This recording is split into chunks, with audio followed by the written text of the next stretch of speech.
여러분 안녕하세요. 처음 인사드리겠습니다. 낭독 채널 본비티라고 합니다. 첫 영상이기 때문에 간단히 채널명에 대해서 먼저 설명을 드리고 싶은데요. 아이슬란드어로 희망을 뜻하는 본과 영어로 중력을 의미하는 그래비티를 결합해서 만든 단어예요. 책과 독자를 연결하고 그리고 또 희망을 끌어당기는 역할을 하고 싶다는 마음으로 이렇게 채널명을 지었습니다. 잠들기 전에 혹은 하루를 시작하시면서 아니면 어디를 이동하신다든지 언제든 편하실 때 저와 책 함께 읽고 행복을 많이 느끼셨으면 좋겠습니다. 첫 번째로 소개하고 싶은 책은 양기자 작가님의 모순입니다. 감사하게도 출판사로부터 부분 낭독을 허락받아 이 책의 첫 챕터를 함께 나눌 수 있게 되었는데요. 이 시간을 더 특별하게 만들고 싶어서 모순의 테마로 공간을 아주 살짝 꾸며보았습니다. 이 책에는 독특한 디테일이 하나 있어요. 바로 쇠가 바뀔 때마다 표지색이 달라진다는 점입니다. 제가 가지고 있는 것은 은은한 라일락 색이 담겨 있는데요. 이 색상에는 특별한 의미가 있어요. 작품에서 주인공은 내가 나무라면 나는 라일락이고 싶다고 생각하기도 하는 등 라일락 꽃이 여러 번 등장합니다. 그만큼 의미가 있는데요. 그래서 저는 이 라일락색 책을 소장하게 되어서 정말 기쁘더라고요.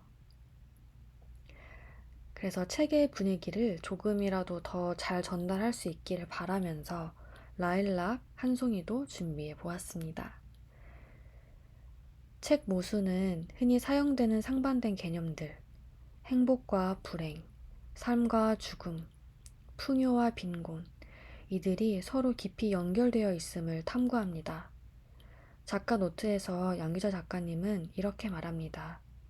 행복의 뒤편에는 불행이, 불행의 뒤편에는 행복이 숨어 있다. 삶의 진정한 의미를 이해하려면 사전적 정의에 그치지 말고 그 반대편까지 들여다봐야 한다. 모순은 바로 이 상반된 개념들 속에서 삶의 모순과 그 의미를 발견하는 여정입니다. 겉으로는 서로 대립한다고 여겨지는 것들이 실은 얼마나 깊이 얽혀 있는지, 그리고 그 속에서 우리가 무엇을 배울 수 있는지를 섬세하게 풀어냅니다. 어쩌면 삶의 또 다른 이름일 수 있는 모순, 책 낭독 시작하겠습니다.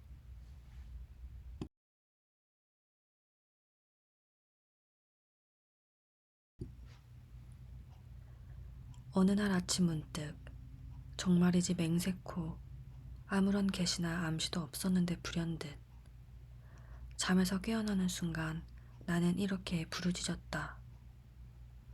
그래, 이렇게 살아서는 안 돼.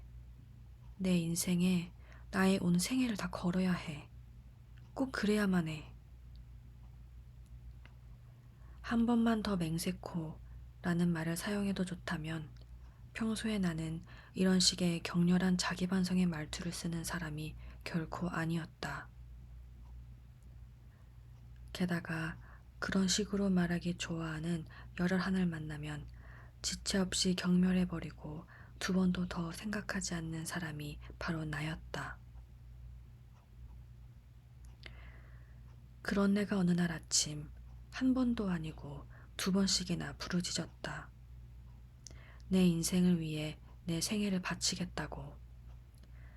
그런 스스로를 향해 어리둥절해하고 있는 사이 더욱 해괴한 일이 벌어졌다. 눈물이 기척도 없이 방울방울 눈물이 볼을 타고 흘러내리는 것이 아닌가. 처음엔 밤사이 비가 내려 허약한 천장이 또 새는 것인 줄 알았다. 그것도 아니라면 흥분해서 얼굴에 땀이 흐르는 줄 알았다. 아니, 사실을 말하자면 그렇게 믿고 싶었다. 그러나 아니었다. 눈물이었다. 눈물이 없었다면 그 느닷없는 부르짖음은 눈뜨고 꾸는 꿈에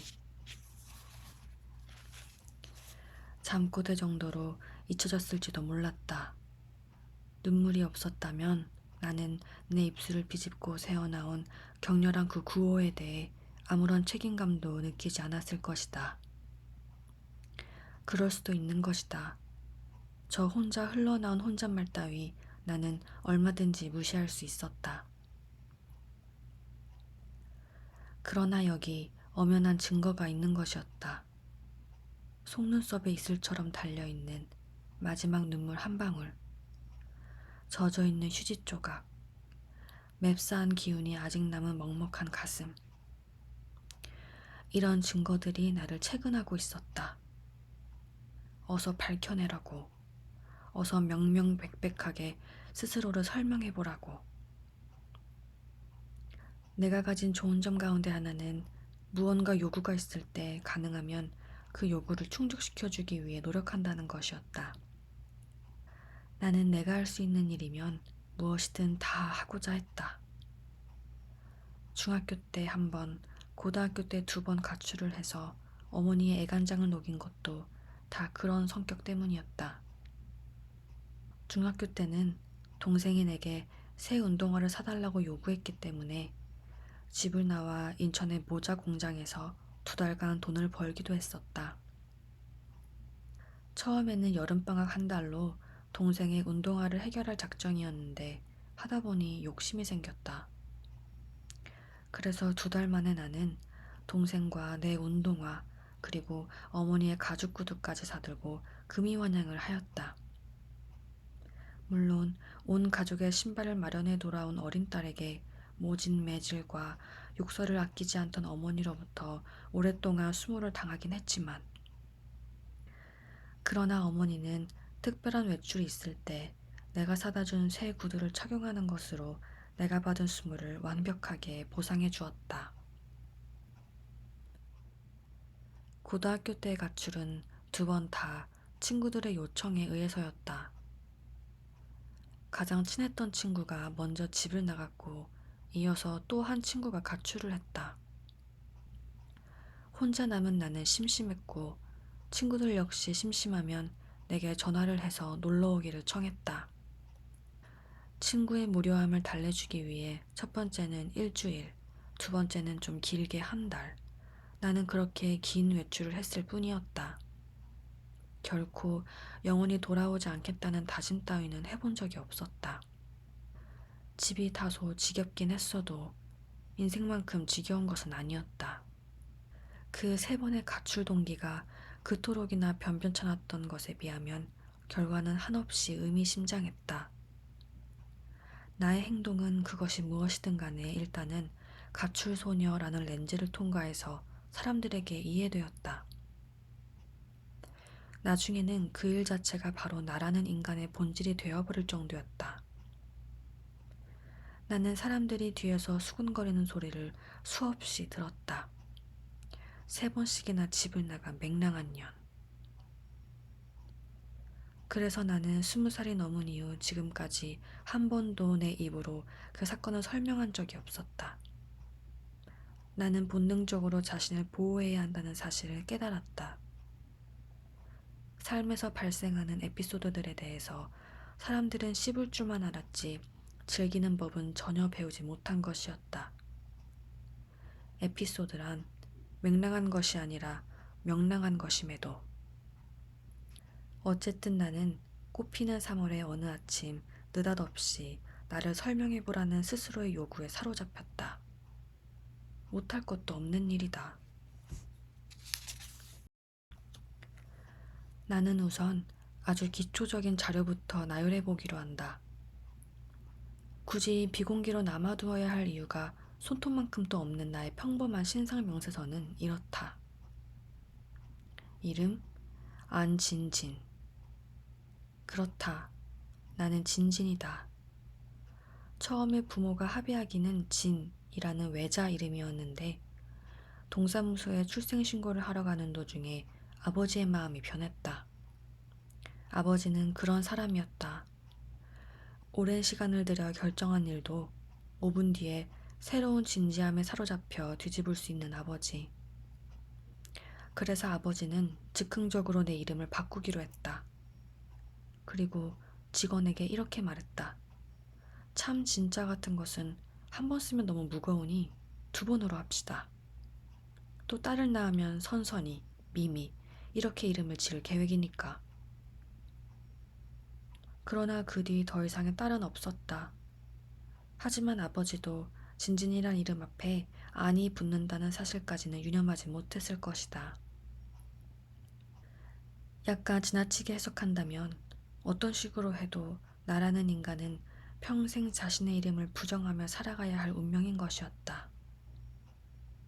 나이는 25해와 7달. 가족은 어머니와 남동생 각각 한 명씩. 추가로 떠돌아다니며 가끔씩 집에 들어오는, 지금은 그나마 돌아오지도 않고 있는 아버지를 넣을 수도 있다. 학력은 대학 휴학 중이고 휴학의 이유는 너무나 간단명료하다. 막대한 등록금을 마련하는 데 시간이 필요했기 때문이었다. 물론 철없이 어머니를 졸라대거나 코피를 쏟으며 아르바이트를 한다면 이토록 잦은 휴학을 할 필요는 없었으리라. 그러나 그럴 필요가 어디 있는가. 나는 아무런 할 일도 없었고 20대는 아직도 5년이나 남아 있었다. 휴학 후 돈을 벌기 위해서 거친 직업을 다 열거하려면 적지 않은 시간이 소모될 것이다. 불과 두어 달 전만 해도 직업을 밝혀야 할 이런 기회가 있었다면 나는 조금 망설이다가 서비스업이라고 대답했어야 했다. 게으른 주인이 운영하는 커피 전문점에서 카운터를 보고 있었으므로. 그러다가 종종 이 나이에 어린애들에게 찻잔을 날라야 하는 일도 많았으므로 서비스업이라는 대답은 아주 적절한 것일 수 있었다. 그러나 지금은 다행히도 사무원이라고 답할 수 있게 되었다. 이 직업이 얼마나 내게 대견했는지는 한 학기 등록금을 모여줬음에도 불구하고 이번 3월에 복학 신청을 하지 않은 것으로 미루어 충분히 짐작할 수 있는 일이었다. 다만 한 가지 마음에 걸리는 것이 있다면 이 자리를 얻는데 내 안간힘은 전혀 소용이 닿지 않았다는 것이었다. 그러나 이모부에 지나가는 한마디는 엄청난 위력이 있었다. 이모부는 전화 한 통화로 이 일을 해결했다. 그리고 이모부는 말했다. 우리 회사에는 자리가 없어서 라고. 취미는 없다. 나는 이 취미라는 말을 별로 좋아하지 않는다. 내게 있어 취미란 단어는 악취미의 줄임말과 같은 뜻으로 종종 사용된다. 사람들이 진짜로 즐기는 유희는 고상한 것보다는 다분히 악의적인 것들이 훨씬 더 많다. 실제로 언제 어디서든 당당하게 클래식 음악 감상의 취미라고 말하던 커피 전문점 사장의 진짜 취미는 유부녀 홀릭이었다. 사장 말을 그대로 옮기면 이 취미는 돈도 들지 않고 위험 부담도 없는 데다 짜릿한 재미까지 철철 넘친다고 했었다. 이 취미에 문제가 있다면 신상카드에 떳떳이 기록할 수 없다는 것 뿐이다. 공개적으로 밝힐 수 있는 현재 내 총 재산은 42만 8천 원이다. 나의 재산 규모가 진실로 얼마인지 어머니나 남동생 귀에 들어가지 않는다는 보장만 해준다면 거기에 10배를 곱한 액수라고 조용히 귀띔해 줄 수도 있다. 돈 모으기를 생활신조로 삼고 있지 않지만 그러나 돈이 얼마나 중요한 것인지는 내 또래 누구보다도 더 나는 정확하게 알고 있는 편이었다. 사람들이 때때로 어떤 거래나 협상의 자리에서 아주 진지한 얼굴로 중요한 것은 돈이 아니야 라고 말하는 것을 나는 절대 믿지 않는다. 그런 말은 기교일 뿐이다. 중요한 것은 결국 돈이라는 사실을 세상 사람들은 모두 알고 있다. 그 외 몇 가지 신상명세를 추가할 수도 있겠다. 가령 크지도 작지도 않는 키라든지 혐오스럽지도 경이롭지도 않은 외모를 지녔다든지 이것저것 잡동사니로 읽은 책이 꽤 되어서 그럭저럭 머릿속은 채우고 있는 편이라든가 하는 것들. 그리고 뒤에 더 이상 이을 말이 없다는 것은 슬픈 일이다. 내 인생의 볼륨이 이토록이나 빈약하다는 사실에 대해 나는 어쩔 수 없이 절망한다. 솔직히 말해서 내가 요즘 들어 가장 많이 우울해하는 것은 내 인생에 양감이 없다는 것이다. 내 삶의 부피는 너무 얇다. 겨자씨 하나 심을 만한 깊이도 없다. 이렇게 살아도 되는 것일까? 빈약한 인생에 대해서 고민하기 시작한 것은 내가 25, 결혼 정년기라는 사실과 전혀 무관하지 않을 것이다. 내 나이 또래의 모든 여자들이 대부분 그렇듯이 지금 내게도 머지않은 시간에 청혼을 할지도 모를 2명의 남자가 있다. 참 이상한 일이지만 20대에는 가만히만 있어도 사랑이라는 이름으로 얽어맬 수 있는 기회들이 심심찮게 찾아온다. 나처럼 전혀 내세울 것이 없는 여자에게도 결혼의 기회는 얼마든지 있다. 20대 젊음이라는 것은 어떤 조건과도 싸워 이길 수 있는 천하무적의 무기이니까. 벌써 결혼을 한 여학교 동창들이 바로 그 천하무적의 무기를 어떻게 사용하고 있는지를 익히 보여주는 증거일 수 있다. 누구라고 말하진 않겠지만 K. 그녀는 뚱보인데다 수다스럽고 거기다 덧붙여 몹시 해독하기 어려운 얼굴을 가지고 있었다. 그런 K가 작년에 슈퍼마켓의 젊은 사장과 결혼을 했다. 남자는 겉으로 보기엔 몹시 훌륭했다. 절대 K를 선택할 이유가 내게는 없어 보였다. 그러나 K가 우유를 사러 슈퍼에 들락거린 것이 만남의 시작이었다고 했다. 우유가 그런 놀라운 일을 해치웠다. 우유가.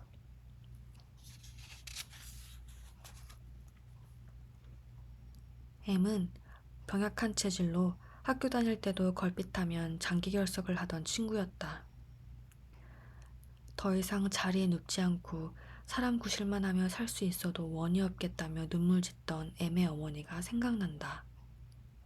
그런 M이 미남 의사와 결혼한 지 벌써 2년째다. 병원 복도에서 빈혈로 쓰러진 M을 마침 그 미남 의사가 발견하고 병실로 옮겨준 것이 사랑의 시작이었다고 했다. 이번에는 빈혈이 그런 놀라운 일을 해치운 것이었다. 빈혈이. 아무리 빛나는 20대라고 해도 극적인 연애담을 누구나 다 소유하는 것은 아니다. 특히 나처럼 매사에 무덤덤하고 세상사에 대해서 시큰둥한 인간한테는 설령 그런 극적인 순간이 찾아온다 해도 발길을 걷어차버릴 가능성이 많다. 아마 이런 뒷말쯤은 군시렁거릴지도 모르겠다. 뭐 이런 일이 다 있담. 유치하게 시리. 그랬으므로 지금 내게 나타난 2명의 남자와도 나는 당연히 몹시 무덤덤하게 만났다. 유치해질 순간은 얼마든지 많았지만 그럴 때마다 번번이 내가 그것을 용납하지 않았다. 감상적이고 유치하게 살지 않겠다는 자세는 약간 과장되게 말한다면 내가 지닌 굳건한 세계관이었다. 내게 친구가 거의 없는 것도 사실은 다 그 때문이었다.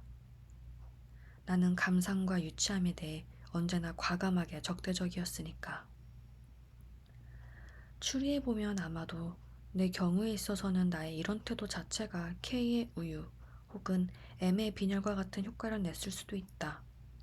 나는 그렇게 믿고 있다.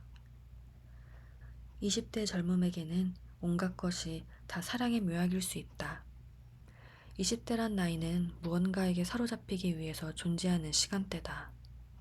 그것이 사랑이든 일이든 하나씩은 필히 사로잡힐 수 있어야 인생의 부피가 급격히 늘어나는 것이다. 문제는 여기에 있다. 이제 조금씩 가닥이 잡힌다. 되돌아보면 어제도 우울했고 그제도 우울했었다. 아침에 일어나서 눈물까지 흘리며 절박하게 부르짖을 만큼 우울했었다고 단정할 수는 없지만 그래도 확실히 예전의 나와는 달랐다. 나는 걸으면서도 생각했고 일을 하면서도 생각했고 자면서도 생각했었다. 사랑에 빠져 행복한 사람을 보면서 생각했고, 등산에 빠져 주말마다 산에 가는 행복으로 나날을 보내는 옆자리 직원을 보면서도 생각했고, 죽을 때까지 공부만 할 수 있다면 정말 행복하겠다고 되뇌며 미국으로 유학을 떠난 대학 동기를 보면서도 생각했다. 그런데 나는 25해를 살도록 삶에 대해 방관하고 냉소하기를 일삼던 나는 무엇인가? 25해를 살아오면서 단 한 번도 무엇에 빠져 행복을 느껴본 경험이 없는 나. 삶이란 것을 놓고 진지하게 대차대조표를 작성해 본 적도 없이 무작정 손가락 사이로 인생을 흘려보내고 있는 나. 궁핍한 생활에 아주 작은 개선만을 위해 거리에서 분주히 푼돈을 버는 것으로 빛나는 젊음을 다 보내고 있는 나. 더욱 나쁜 것은 아직 사랑에 빠지지도 않았으면서 두 사람 중 하나를 선택해서 결혼을 해버릴 수도 있다고 중얼거리는 나였다. 그렇게까지 해서 급히 결혼을 해야 할 이유가 내게는 전혀 없었다. 하지만 결혼 말고 내 삶의 부피를 늘려줄 만한 어떤 일이 내 앞에 있는 것도 아니다. 빈약한 인생을 걱정한다면 지금의 나로서는 결혼에 빠져보는 것도 하나의 방법일 수 있다. 어리석은 판단에 사로잡히지 않는다는 보장만 있다면, 많은 시간, 충분한 검토를 거치겠다는 각오만 열렬하다면 말이다. 그랬다. 나는 흘러간 유행가의 제목처럼 참 바보처럼 살았던 것이었다. 그런 깨달음이 언제부터인가 아주 조금씩 마치 실금이 간 항아리에서 물이 새듯 그렇게 조금씩 내 마음을 적시기 시작했을 것이었다.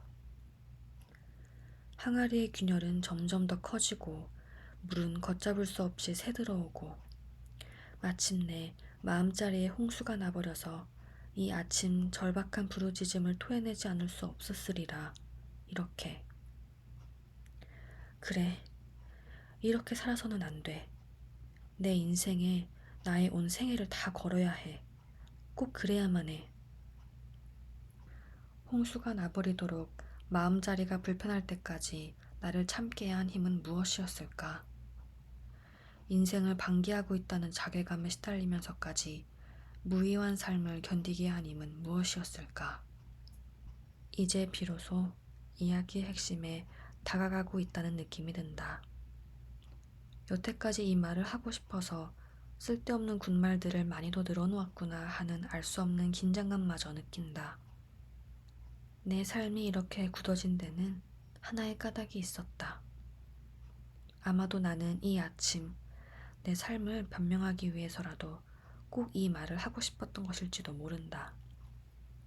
스스로의 삶을 변명하기 위해서 어머니의 삶을 들춰내야 한다는 말은 정말 어리석은 핑계처럼 들린다. 게다가 25에 다 커버린 나이에는 수치스러운 변명일 수도 있다. 그래서 이미 오래전에 검토를 끝내고 마음속에 묻어두었던 일이었다. 그러나 다시 검토할 수 있다고 나는 스스로를 위로한다. 내 삶의 뿌리를 더듬기 위해 어머니가 등장하는 것이 꼭 부끄러운 일만은 아니다. 어머니는 일란성 쌍둥이로 태어났다. 두 사람이 부모도 구별 못할 만큼 닮아서 키우는 동안 애를 먹었다는 이야기는 외할머니한테 귀에 못이 박히도록 들었다. 얼굴도 같았고 성격도 같았고 하다못해 학교 성적까지도 무엇이든 두 사람은 똑같았다. 같은 집에서 같은 옷을 입고 같은 생각을 하며 늘 붙어 다니는 두 사람은 마치 둘로 나누어진 한 사람인 양 보였다고 했다. 도저히 따로 떼어 생각할 수 없는 한 사람. 어머니와 이모는 결혼과 동시에 비로소 두 사람으로 나뉘었다. 두 사람으로 나뉘자마자 이들의 삶은 급격히 달라지기 시작했다.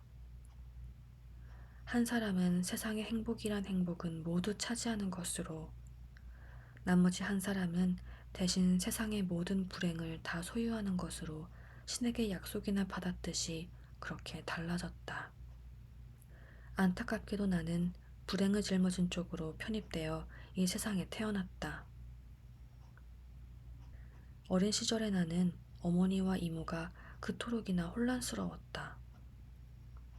빗물 새는 단칸방에서 울고 있는 어머니를 보다가 이모 집을 가서 똑같은 얼굴, 똑같은 목소리의 이모가 비단 잠옷을 입고 침실에서 나오는 장면을 목격하게 되면 누구나 다 그럴 것이었다.